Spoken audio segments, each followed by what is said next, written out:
Olá! À minha frente tenho uma Ram 500. Neste vídeo vou mostrar como gerenciar o menu de reboque e trailers na tela de exibição. No início dê uma olhada na tela de exibição e em seguida vá para início. Agora vá para veículo e depois para reboque e trailers.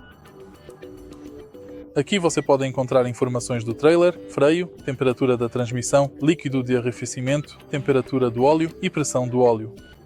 Você pode gerenciar de forma completa e eficiente as diversas câmeras instaladas no seu trailer, verificando o funcionamento e o estado de todas as luzes externas e internas, e também acessar e ajustar as configurações detalhadas do seu trailer.